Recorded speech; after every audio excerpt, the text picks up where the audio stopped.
Nā hoki atu ki te ao mā tauranga, tērā ētahi whānau no tētahi kura i whakatāne, e ohorere nei i tētahi reta i tukuna ki a rātou, mō te katinga o te wāhanga rūmaki o te kura.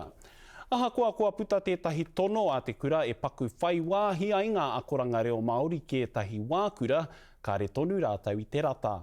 Kei a te o Kiwa McLean, nā tai pito pito.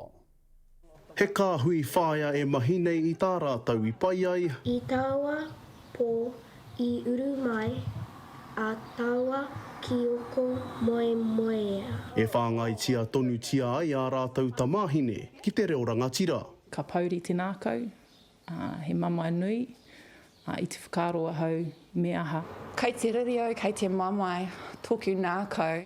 He is just shocked, same as me, pretty blindsided by it because he had no idea. Nobody did. Kua tae ngā māharahara o ēnei whāia ki weriweri i te whakatau kia turakina te wāhanga rūmaki o te kura o Apanui ki whakatāne. Hei tā rātau ki hai te kura i āta noho ki te wānanga i tēnei take me ngā whānau. There was a Facebook post saying, whānau, there's a letter in your kids' bags, have a look. That was it. Hei roto i te pānui, nā kōrero e pāna ki te whakakorengia te whānau awotope hei te rātau. Tōna hia rau ngā ākonga o te kura he toko maha rātau heuri Māori pēnei ia teimana rāua ko hāriata e hina pauri nei kua kore, tō rāua akomanga. I'm really depressed. My friend said that they're depressed as well.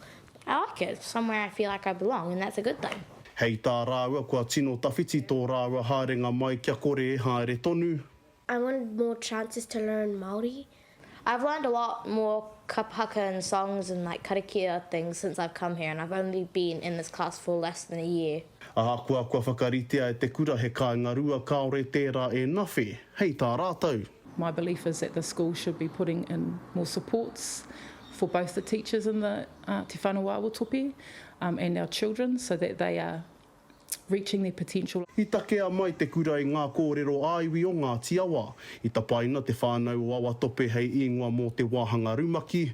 Tai atu hoki ki te ingoa o te kura e whakamānawa ana i te poropiti o te iwi, ahuri nui Apanui. Ko te uru pauna mui ana ngā whiu kupua te kāwanatanga ki te haukoti ngā ingoa Māori i ngā tari kāwanatanga rānei, i pēnei ai te whai o tēnei kura. It's harmful. It's harmful to have to constantly justify your right to exist as Indigenous people. We're fighting to exist, to have a say. Ki hai te kura i wātea ki te kōrero a kāmera, engari hei tā rātau ka tonu rātau ki te whakatutuki i ngā āwhero o ngā ākonga Māori o te kura.